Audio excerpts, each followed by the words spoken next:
إن الحمد لله نحمده ونستعينه ونستغفره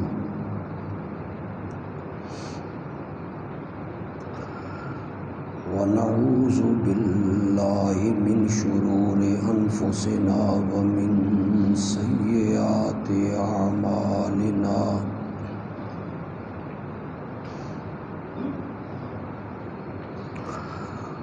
من يهده الله فلا مضل له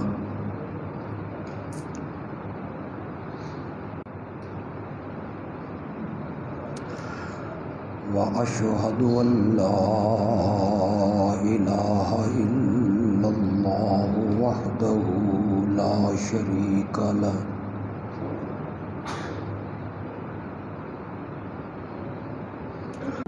ورسوله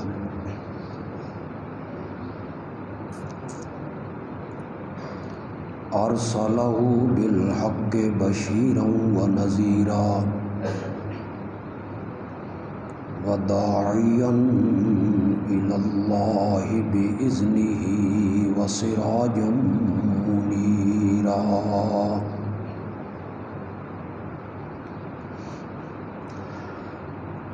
أما بعد فأعوذ بالله من الشيطان الرجيم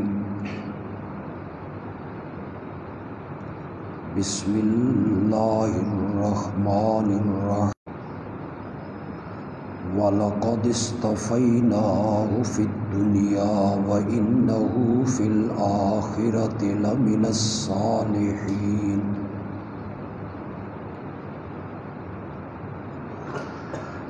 إِذْ قَالَ لَهُ رَبُّهُ أَسْلِمْ قَالَ أَسْلَمْتُ لِرَبِّ الْعَالَمِينَ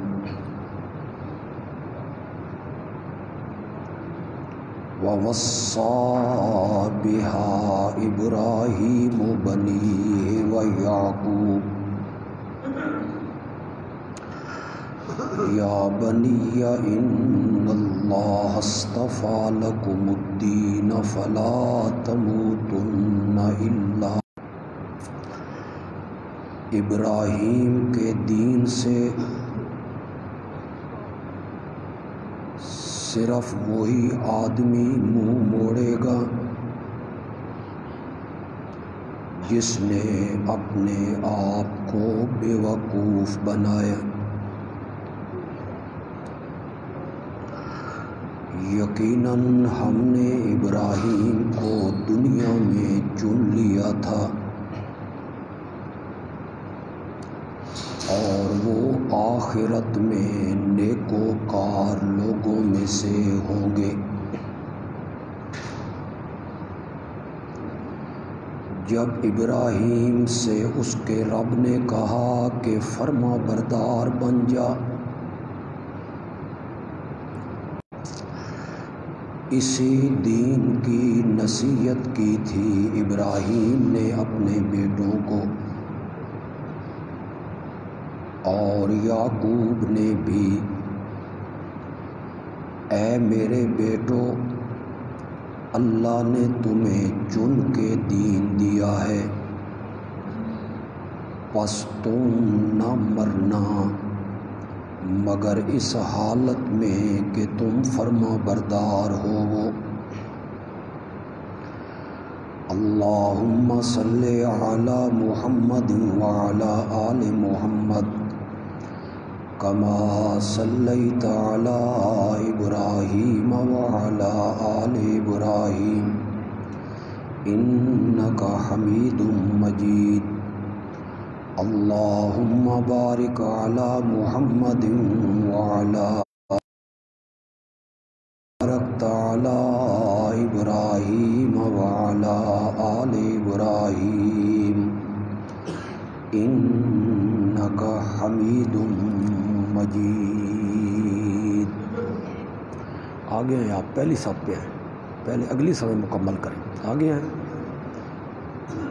پیچھے لوگ آپ کی گردنیں پھلانگتے پھریں گے، پہلے اگلی صفحے مکمل کیا کریں۔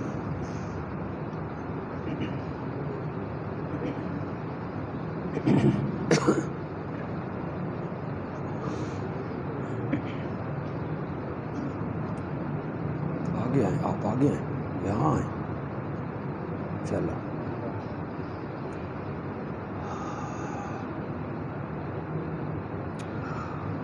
آج عید الاضحیٰ کا تیسرا مسلمانوں نے صاحب ثروت مسلمانوں نے اپنے جانور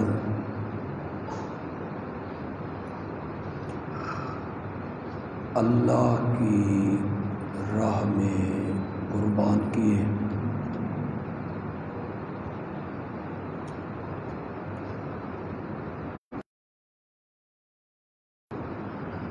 اپنے اکلوتے بیٹے کو ذبح کرنے کے لیے تیار ہوئے اور یہ ان کی عظیم قرآن و حدیث کا مطالعہ کیا جائے، ایسے نظر آتا ہے کہ حضرت ابراہیم علیہ السلام کی پوری زندگی قربانی کا دوسرا نام ہے۔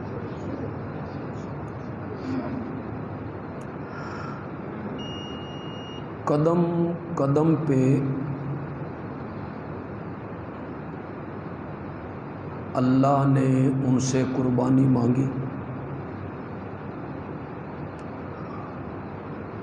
اور انہوں نے اللہ کی مطلوب قربانی کو پورا کیا۔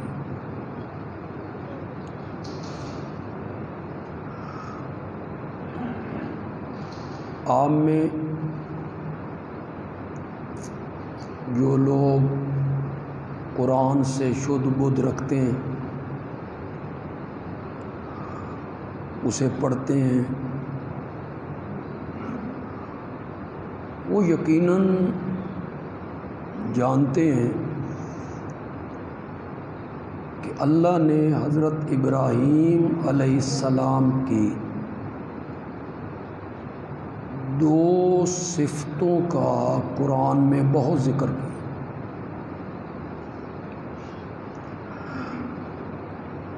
ویسے تو اور اوصاف کا بھی ذکر کیا ہے، شاکرا لانعمہ، کہ وہ ہماری نعمتوں کے شکر گزار تھے، آخرت میں وہ نیکوکار لوگوں میں ہوں گے، ہم نے انہیں سارے لوگوں کے لیے امام بنایا۔ ان صفات کا بھی ذکر ہے، لیکن اللہ نے دو صفتوں کا بہت ذکر کیا، ایک مسلم اور دوسری صفت ہے حنیف۔ یار یہ دروازہ کھول دیں یار، کیوں بار بار کھولتے ہیں؟ کھول دے دروازہ۔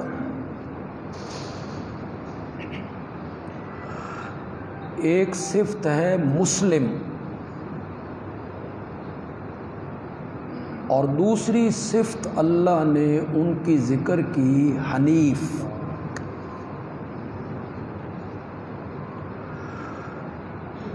جو آیتیں میں نے پڑھی ان میں بھی ذکر ہے، اذ قال لہ ربہ اسلم، جب ابراہیم سے اس کے رب نے کہا کہ فرما بردار ہو جا،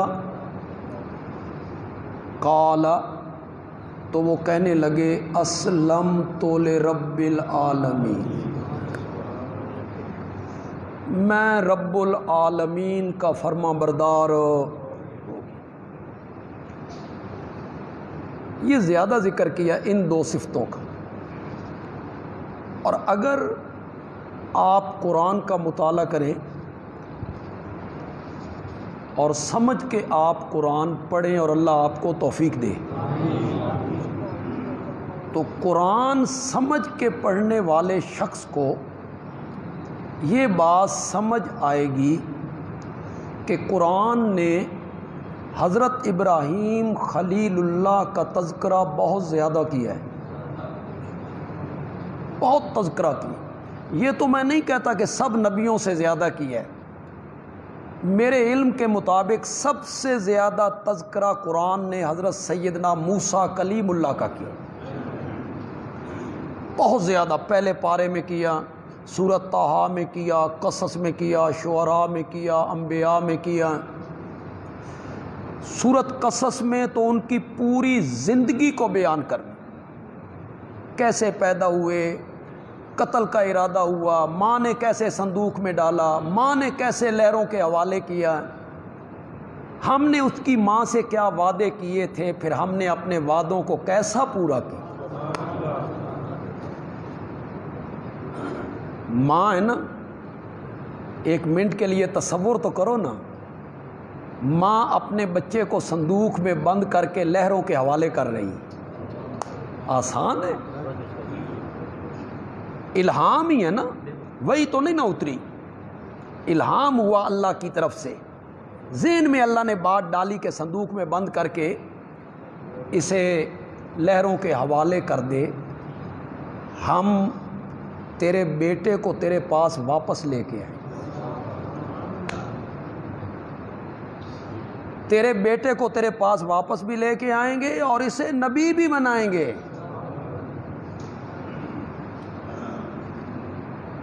تو موسیٰ بچہ ہے، دودھ پیتا ہے، اسے میرے حکم سے لہروں کے حوالے کر، میں تجھے واپس کروں گا کلیم اللہ بنا کے۔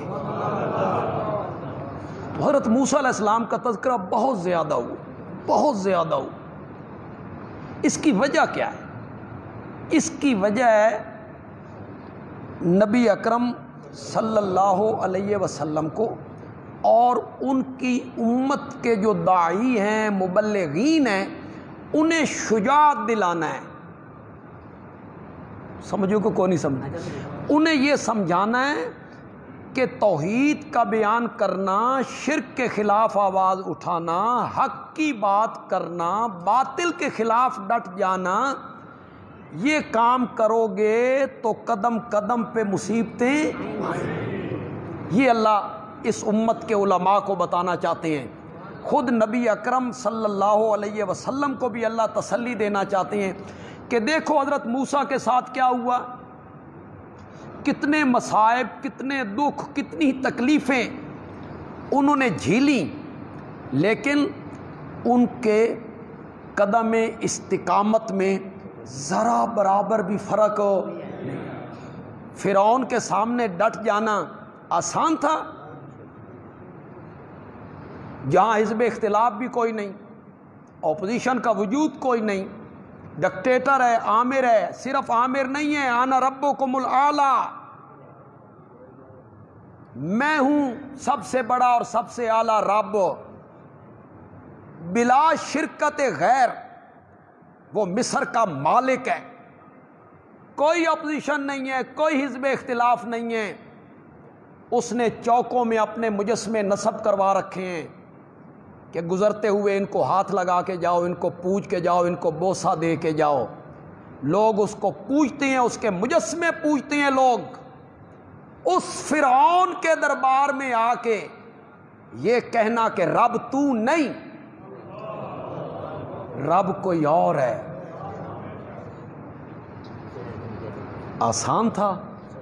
بڑا مشکل تھا، بڑا مشکل تھا۔ پھر اللہ نے اس کی تھوڑی سی خود تشریح کی،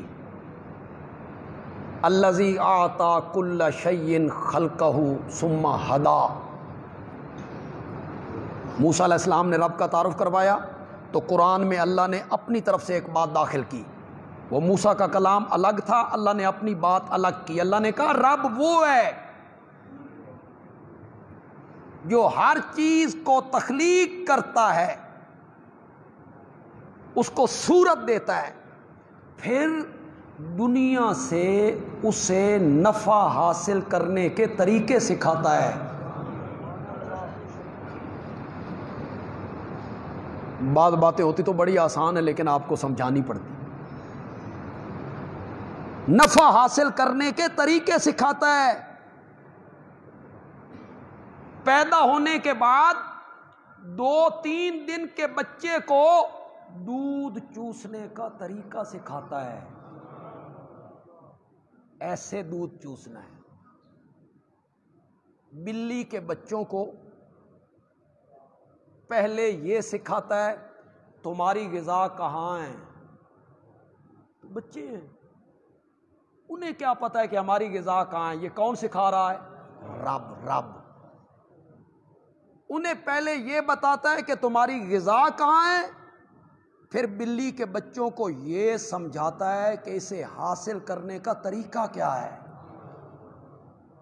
یہ ہر چیز کو اس کی صورت دیتا ہے, تخلیق کرتا ہے, پھر دنیا کی چیزوں سے نفع حاصل کرنے کے طریقے سکھا دیتا ہے. رب وہ ہے. تو موسیٰ علیہ السلام نے فرعون کے دربار میں کھڑے ہو کے یہ بات کی.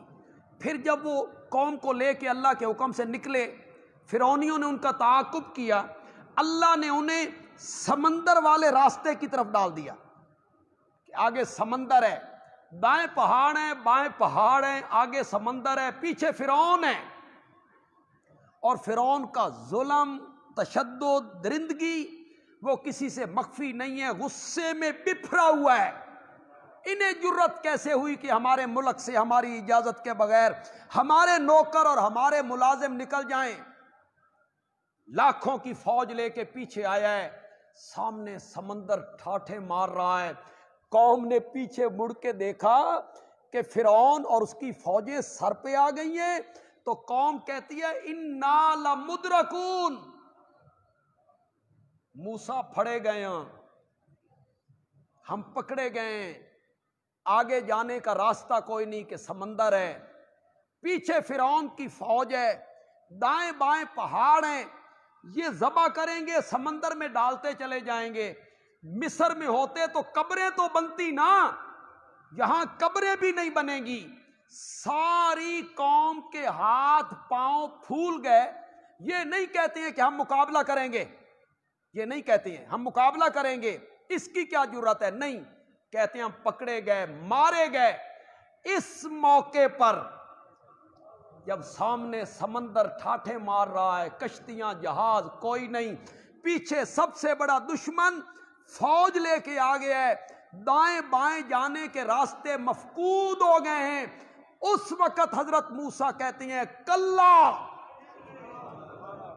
کلا, ہرگز نہیں, انا معی ربی. حضرت موسیٰ کہتے ہیں گھبراتے کیوں ہو, پھونک مار کے سوا کر دیں گے.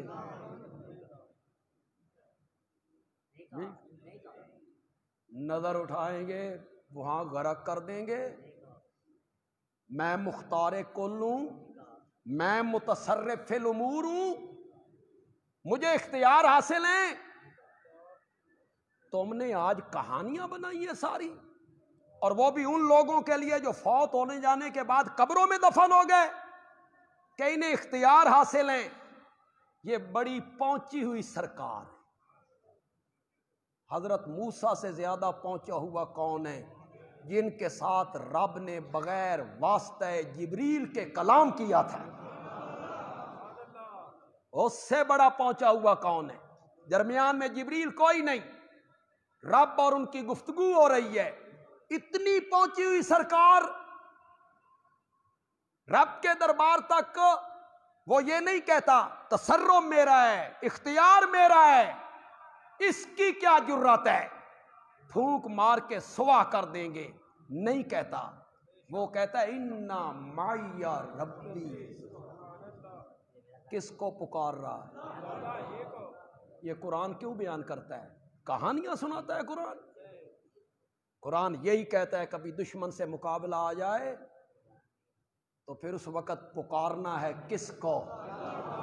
نعرہ اللہ کے نام کا لگانا ہے, مدد پھر اللہ سے مانگنی ہے. حضرت موسیٰ علیہ السلام کھڑے ہیں، قوم ساتھ ہے، قوم کے ہاتھ پاؤں پھول گئے، وہ کہتے ہیں انا معی ربی، میرے ساتھ میرا رب ہے، سیہدین، وہ مجھے راستہ دکھائے گا، سین تاکید کے لیے ہوگا، یقیناً مجھے راستہ دکھائے گا، سیہدین، میرے ساتھ میرا رب ہے، یقیناً وہ مجھے راستہ دکھائے گا، مجھے بچائے گا، نجات دے گا۔ اللہ نے فرمایا میرے کلیم گھٹ منگی ہے، صرف اپنی نجات مانگی ہے، میں تجھے نجات بھی دوں گا اور تیری نظروں کے سامنے تیرے دشمن کو غرق بھی کر دوں گا۔ حضرت موسیٰ کا تذکرہ زیادہ ہوتا ہے، کیوں؟ للتشجیع، اس امت کے مبلغین کو شجاعت دلانے کے لیے، بہادری دلانے کے لیے کہ اس راستے میں کیا آتے ہیں؟ مصائب آتے ہیں، دکھ آتے ہیں، فتوے لگتے ہیں، پھبتیاں کسی جاتی ہیں، بشرطے کہ بندہ قرآن سنائے، تے نہیں سنانا قصے کہانیاں موضوع روایتیں وارث شادی ہیرو، تو پھر تو لوگوں نے گھٹنوں کو بھی ہاتھ لگانا ہے،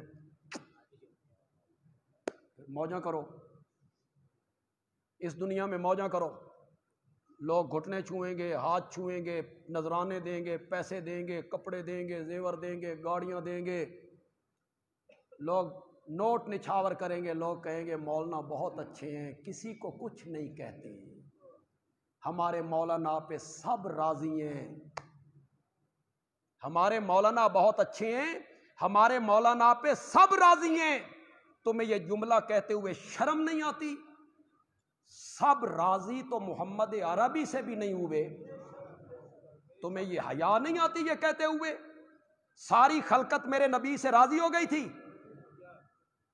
سارے لوگ میرے نبی پر خوش تھے، سارے لوگ میرے نبی کی تعریفیں کرتے تھے، لوگ میرے نبی کو شاعر کہتے تھے، جادوگر ہے، قرآن تو پڑھو، قرآن کے قریب آؤ، کذاب ہے، کم فتوی ہے کذاب کا۔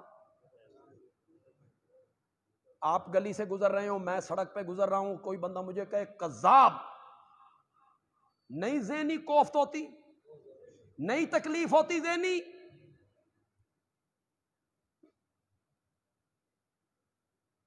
میں اکثر تقریروں میں ایک جملہ کہا کرتا ہوں، مجھے کذاب کہا جائے، آپ میں سے کسی کو کذاب کہا جائے، دکھ لگتا ہے، حالانکہ ہم معصوم عن الخطا نہیں ہیں، ہم کوئی گناہوں سے پاک نہیں ہیں، اس کے باوجود ہمیں کوئی کذاب کہے تو ہمیں تکلیف ہوتی ہے، اور یہاں کذاب اس آمنہ کے لال کو کہا جا رہا ہے جس کا کلمہ پڑھنے والا بھی صدیق اکبر کہلایا کرتا ہے،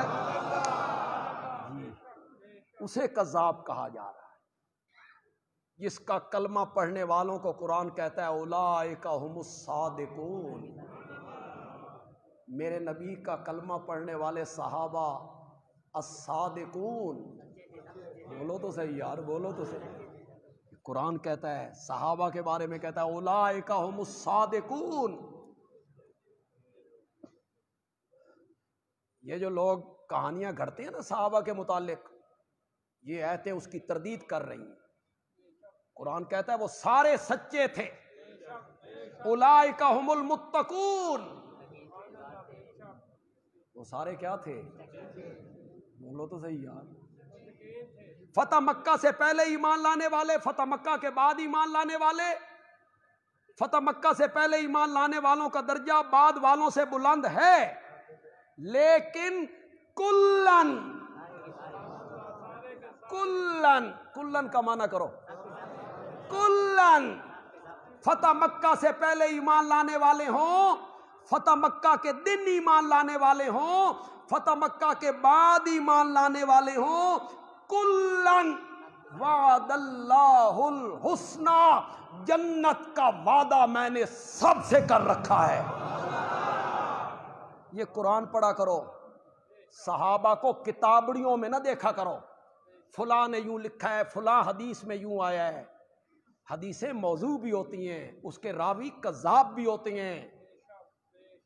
قرآن سے روایت ٹکرا جائے تو پھر کس کو مانیں گے؟ یہاں تم بکواس کرتے رہتے ہو کہ حضرت معاویہ ممبر پہ کھڑے ہو کہ حضرت علی کو گالیاں نکالا کرتے، وہ بھی گالیاں نکالتے تھے، ان کے گورنر بھی گالیاں نکالتے تھے، فلاں کتاب میں لکھا ہوا ہے، فلاں کتاب۔ میں کہتا ہوں قرآن کہتا ہے صحابہ سارے متقی تھے، اولئک ھم المتقون۔ متقی وہی ہوتا ہے جو حضرت علی کو گالیاں نکالے۔ شرم کرو، گالی تو عام مسلمان کو نکالنا بھی فسق ہے، مسلمان کو قتل کرنا کفر ہے، اور گالی نکالنا فسق ہے عام مسلمان کو۔ اور پھر حیدر کرار کو جو خلیفہ رابع ہیں، داماد نبی ہیں، بدر و احد کے ہیرو ہیں، بچوں میں سب سے پہلے مسلمان ہیں، میرے نبی کے داماد ہیں، ان کا تو بہت اعلیٰ مقام ہے، ان کی تو جوتیوں کی توہین کرنے والا بھی شاید مسلمان کہلانے کا حقدار نہ ہو، ممبر پہ کھڑے ہو کے گالیاں نکالتے ہیں۔ واہ، فلاں کتاب میں لکھا ہو، فلاں کتاب میں لکھا ہو۔ دور کون سا تھا؟ 40 ہجری، ابھی نبی پاک کو انتقال کیے 30 سال ہوئے تھے۔ آپ جتنے لوگ یہاں بیٹھے ہو، جتنے بیٹھے ہو، اگر آج ممبر پہ میں حضرت علی کے متعلق کوئی نازیبا جملہ کہوں، سنو گے؟ سنو گے یا مجھے ممبر سے نیچے اتارو گے؟ اگر میں الیاذ باللہ خاکم بدہن حضرت علی رضی اللہ تعالی عنہ کے متعلق کوئی نازیبا جملہ میری زبان سے نکلے، سنو گے؟ اس کا مطلب یہ ہوا وہ جو سامنے بیٹھے ہوتے تھے صحابہ خطبہ سننے والے، ان کے دلوں میں تمہارے جتنا ایمان بھی نہیں تھا۔ صاف کرنا چاہتے ہو ہاتھ قرون اولا کے مومنوں پر؟ یہی ثابت کرنا چاہتے ہو کہ وہ سارے دیوس تھے الیاذ باللہ؟ ممبر پہ گالیاں نکل رہی ہیں، وہ خوشی سے سن رہے ہیں۔ یہ تو آج بھی کوئی نہیں سنتا، یہ تم نے کہانیاں گھڑی ہیں، مستورات کی کہانیاں، خواتین کی کہانیاں، فلاں نے یوں کہا، فلاں کا سر نیزے پہ چڑھ گیا، انا للہ و انا الیہ۔ آج اگر وہ تو بہت محترم خواتین ہیں، حضرت علی کے گھرانے کی خواتین بہت پاکیزہ خواتین ہیں، وہ تو شرم و حیا کا مجسمہ تھیں، غیرت کا پیکر تھیں، ان کی رگوں میں حضرت سیدہ فاطمہ اور حضرت سیدنا علی کا خون دوڑتا تھا۔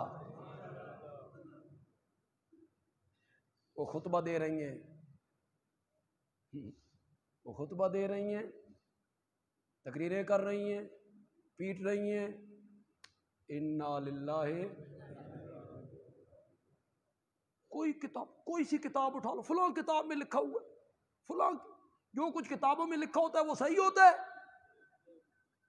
جو کوئی عالم لکھ دیتا ہے وہ صحیح ہوتا ہے۔ عالم کی بات قرآن میں حجت ہے؟ کسی عالم کی بات قرآن میں حجت نہیں ہے، کسی عالم کی بات دین میں حجت نہیں ہے۔ پھر سنو، بندیالوی کہتا ہے کوئی دیوبندی ہو، بریلوی ہو، اہل حدیث ہو، شیعہ ہو، سنی ہو، کسی عالم کی بات دین میں حجت نہیں ہے، نہیں ہے۔ حجت اللہ کا قرآن ہے اور پھر محمد جوان ہے، بس ان کی بات حجت ہے، کسی کی بات حجت نہیں۔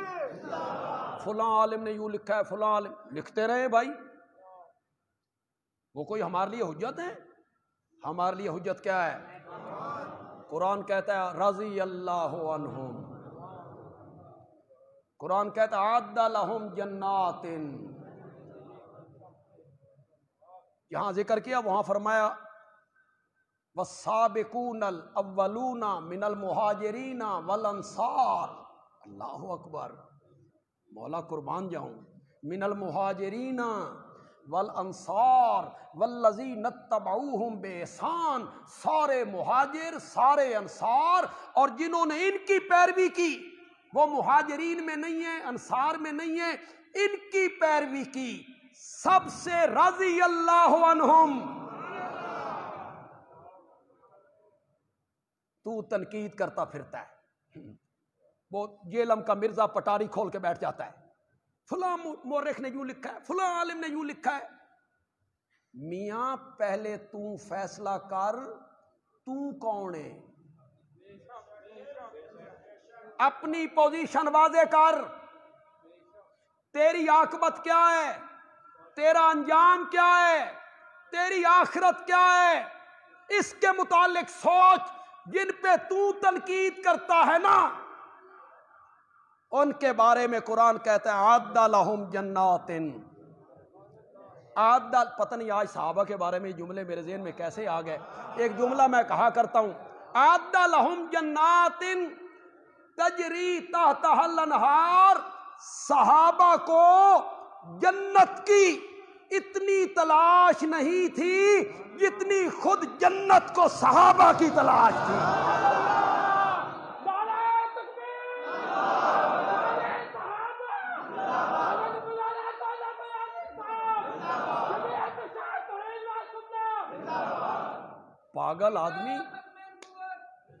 پاگل آدمی تو پٹاری کھول کے بیٹھ جاتا ہے، تنقید تو کر رہا ہے سیدنا معاویہ پر، شرم کرو، حضرت عثمان پر، یا کوئی تنقید کرے حضرت سیدنا علی پر، یا کوئی تنقید کرے حضرت سیدنا حسین پر، سب غلط، سب غلط۔ حضرت حسین کے بارے میں کوئی نازیبہ جملہ کہے، تنقید کرے، غلط۔ حضرت سیدنا علی کے متعلق نازیبہ جملہ کہے، زور سے بولو، زور سے بولو، غلط۔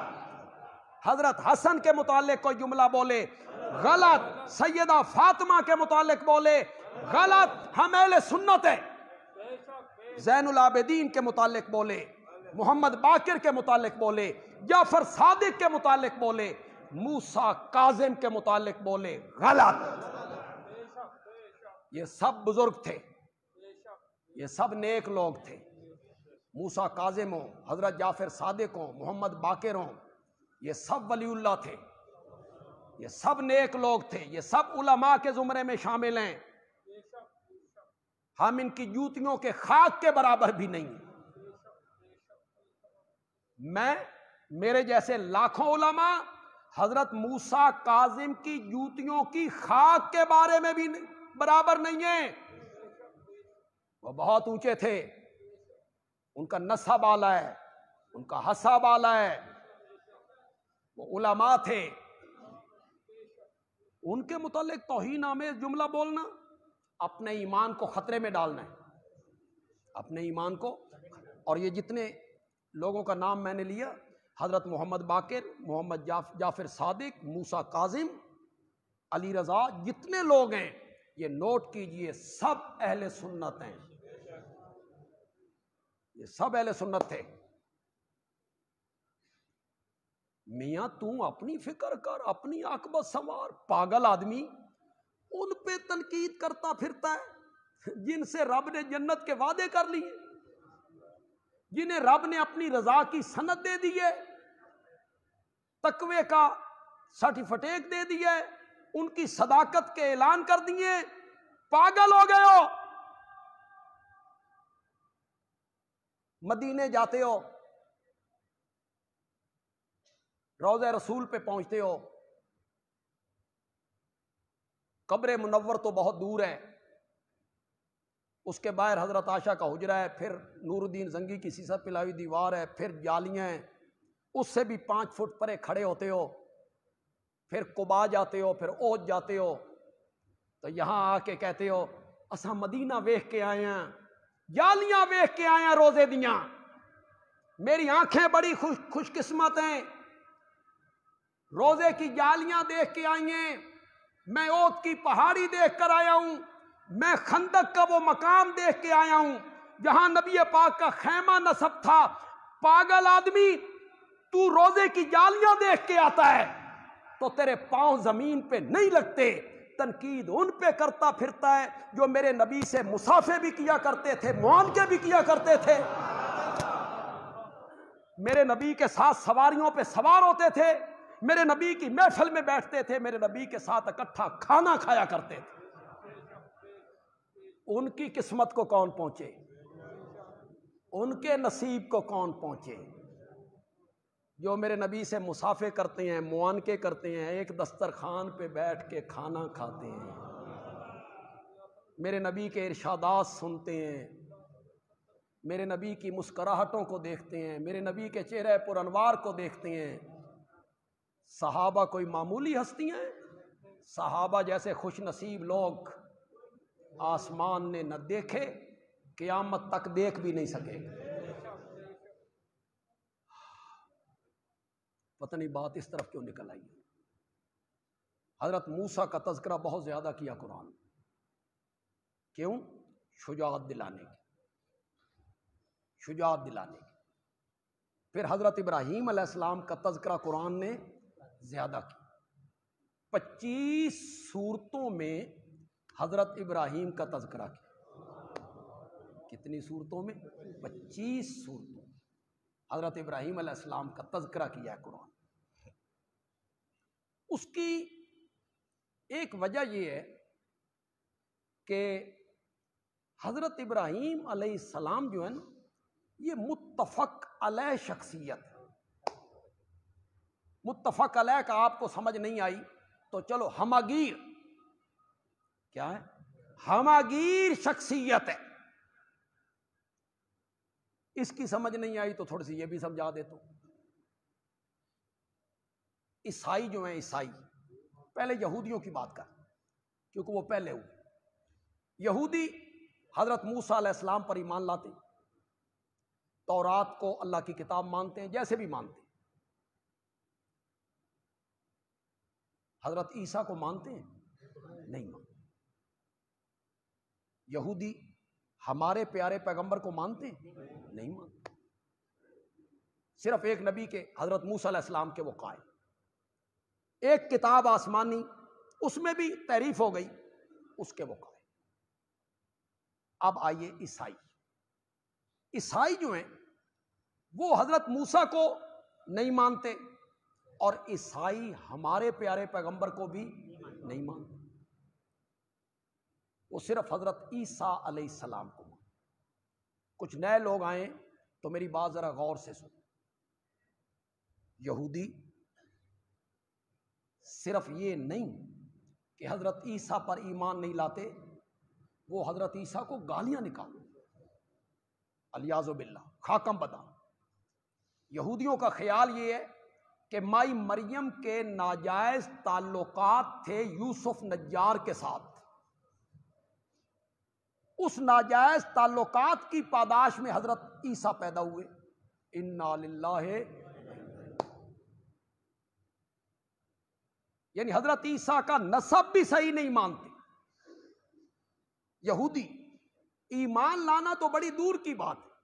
مائی مریم کو الیاذ باللہ وہ بدکارہ کہتی ہے, اور حضرت عیسیٰ علیہ السلام کو زنا کا نتیجہ کہتے ہیں.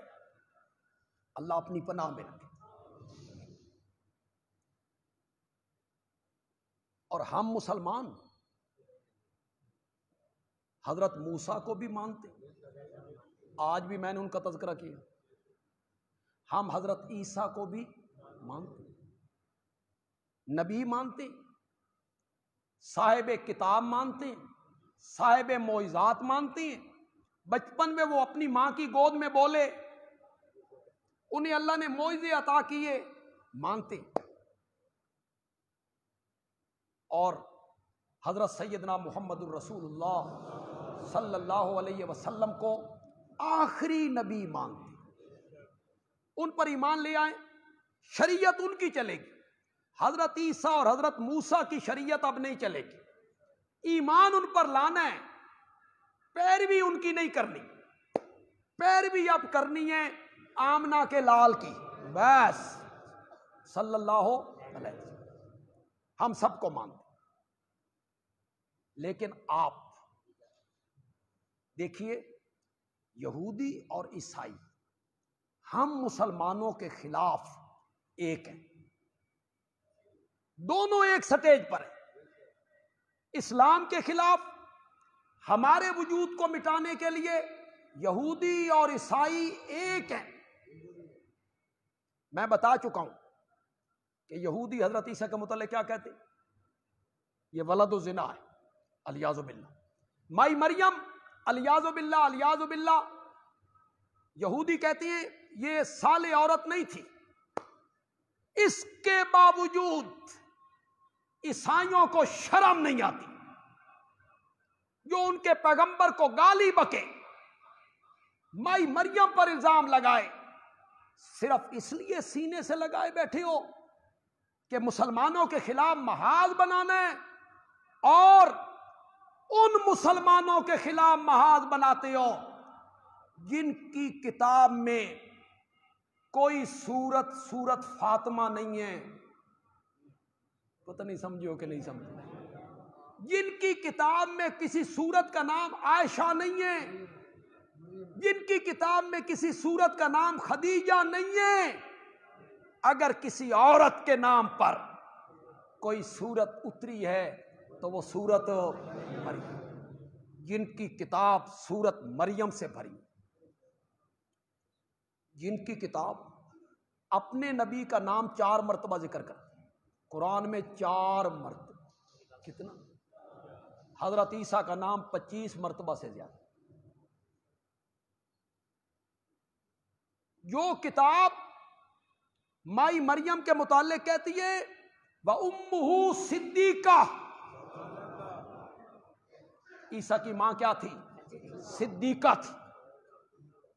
یا مریم ان اللہ اصطفاک وطہرک واصطفاک علی نساء العالمین، اے مریم اللہ نے تجھے عورتوں میں چن لیا، طہارا کے تجھے پاکیزہ بنایا۔ مائی مریم کی تعریفیں ہو رہی ہیں، حضرت عیسیٰ کی تعریفیں ہو رہی ہیں۔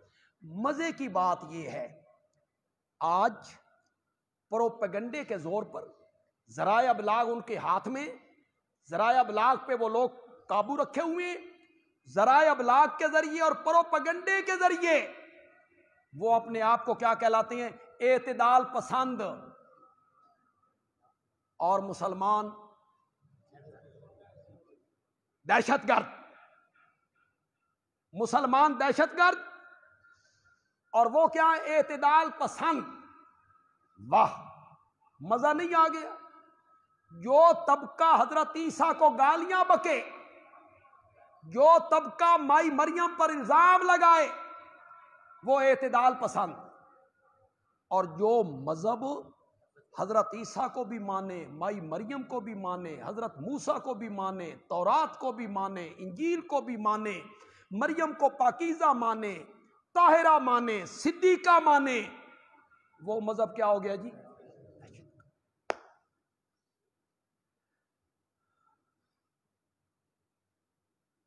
عیسائی حضرت عیسیٰ کو مانتے، حضرت موسیٰ کو نہیں مانتے، ہمارے نبی کو بھی نہیں مانتے۔ یہودی حضرت موسیٰ کو مانتے ہیں، ہمارے نبی کو نہیں مانتے، حضرت عیسیٰ کو بھی نہیں مانتے، بلکہ گالیاں بکتے ہیں۔ حضرت ابراہیم علیہ السلام ایسی ہماگیر شخصیت ہے جن کو عیسائی بھی مانتے، یہودی بھی مانتے ہیں، اور مسلمانوں نے تو ماننا ہی ماننا، ہماگیر شخص۔ مشرکین مکہ بھی مانتے، مکے کے مشرک بھی مانتے، بلکہ اپنے آپ کو ابراہیمی کہلاتے ہیں۔ وہ کوئی سن رہے ہو کہ کوئی نہیں؟ یار ہر بات آپ کو سمجھانی پڑتی ہے۔ مشرکین مکہ اپنے آپ کو کیا کہتے ہیں؟ ہم ابراہیمی ہیں۔ واہ، مزہ نہیں آیا؟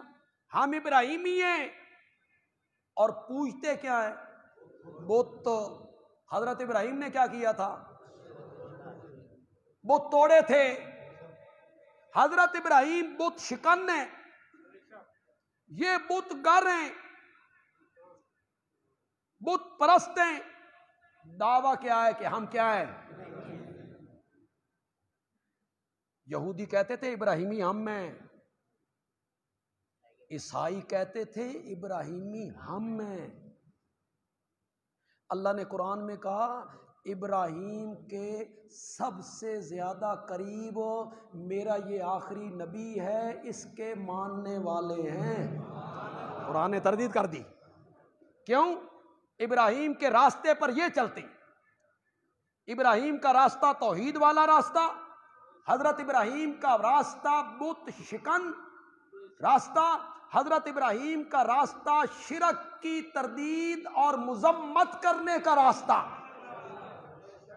اللہ نے کہا یہ نبی سب سے زیادہ قریب ہیں ابراہیم کے، اور اس نبی پہ جو ایمان لانے والے لوگ ہیں وہی حضرت ابراہیم کے زیادہ قریب ہیں۔ تو وہ لوگ اپنے آپ کو ابراہیمی کہلاتے ہیں۔ ہم کیا ہیں؟ ابراہیمی۔ یہ جو کمزور عقیدے کے لوگ ہوتے ہیں، کمزور نظریے کے لوگ ہوتے ہیں، شرک کی طرف مائل لوگ ہوتے ہیں، یہ اپنے آپ کو بزرگوں سے منسوب کرتے ہیں۔ یہ ان کی کمزوری ہوتی، اپنے ہاتھ پلے کچھ نہیں نہ ہوتا تو منسوب کرتے ہیں اپنے آپ کو بزرگوں سے۔ تم کون ہو؟ ہم قادری ہیں، ہم چشتی ہیں، تم سہروردی ہیں، تم اویسی ہیں۔ یہ بزرگوں سے منسوب کرنا۔ قادری حضرت شیخ عبد القادر جیلانی رحمت اللہ علیہ تاثر لوگوں کو یہ دیتے ہیں کہ جو نظریہ ہمارا تھا، جو عقیدہ ہمارا ہے، یہ غیر اللہ کو پوجنا، پکارنا، ان کے نام کی نظر و نیاز دینا، شیخ عبد القادر جیلانی بھی اسی عقیدے کے تھے۔ تو ہم قادری ہیں، وہ بھی اسی نظریے کے تھے، لوگ خوش ہیں۔ حضرت شیخ عبد القادر جیلانی تو موحد تھا، ان کی کتابیں تو پڑھو، ان کی کتابیں پڑھیے، اس میں توحید ہی توحید ہے، توحید ہی توحید ہے۔ اللہ کو پکارنا، اللہ سے مانگنا، اللہ ہی کو نفع نقصان کا مالک سمجھنا، تو یہ لوگ منسوب کرتے ہیں۔ حضرت علی حجویری رحمت اللہ علیہ، کشف المحجوب پڑھو نا، یہی نظریہ تھا؟ نہیں، یہ موحد لوگ تھے، توحید پرست لوگ تھے۔ حضرت معین الدین چشتی، یہ سب نیک لوگ تھے، موحد لوگ تھے، شرک سے بیزار لوگ تھے۔ بعد میں آنے والے لوگوں نے انہیں پوجا۔ شیطان ایسا حرامی ہے نا کہ جو آدمی توحید بیان کرے، شرک کی تردید کرے، جہاد کرے، وہ منہ پہ ہاتھ پھیر کے کہتا ہے تیرے مرن تو بات تین نہ پجوائی نہ تے مین بھی ابلیس نہ کی۔ حضرت ابراہیم علیہ السلام نے بت توڑوائے، اس نے حضرت ابراہیم کے بت بنوا دے۔ شیخ عبد القادر جیلانی نے ساری زندگی شرک کے خلاف جہاد کیا، انہی کے متعلق شرکیہ جملے کہے گئے۔ تو حضرت ابراہیم علیہ السلام کا تذکرہ اس لیے زیادہ کیا کہ تمام آسمانی دین کے قائل لوگ جو تھے وہ سارے حضرت ابراہیم کا کیا کرتے تھے؟ احترام کرتے۔ تو اللہ تعالیٰ انہیں کہنا چاہتے ہیں کہ جس ابراہیم کا احترام کرتے ہو نا، تو اگر واقعی احترام کرتے ہو تو اس آخری پیغمبر پر ایمان لے آؤ۔ یہ وہی پیغمبر ہے جس کے لیے بیت اللہ کو تعمیر کرتے ہوئے ابراہیم نے دعائیں مانگی تھی۔ ابراہیم سے محبت کا دعویٰ کرتے ہو، اس آخری نبی کو نہیں مانتے ہو، انہی کے لیے تو دعائیں کی تھی۔ پھر ساتھ اللہ ان کا تذکرہ کر کے بتانا چاہتے ہیں کہ تم مشرک ہو اور حضرت ابراہیم مشرک ہو۔ عیسائیوں نے اور یہودیوں نے یہاں تک ظلم کیا کہ انہوں نے اس زمانے میں یہ دعویٰ کر دیا کہ حضرت ابراہیم تو تھے ہی یہودی۔ عیسائیوں نے کہا حضرت ابراہیم تو تھے ہی عیسائی۔ اللہ نے فرمایا شرم کرو، تمہارا مذہب چلا ہے حضرت موسیٰ سے، اور تمہارا مذہب چلا ہے حضرت عیسیٰ سے، اور حضرت ابراہیم تو ان دونوں سے پہلے ہوئے ہیں، یہودی چلے حضرت موسیٰ سے، عیسائی چلے حضرت عیسیٰ سے، ابراہیم تو صدیوں پہلے گزر گئے تھے، وہ یہودی کیسے ہو سکتی ہے؟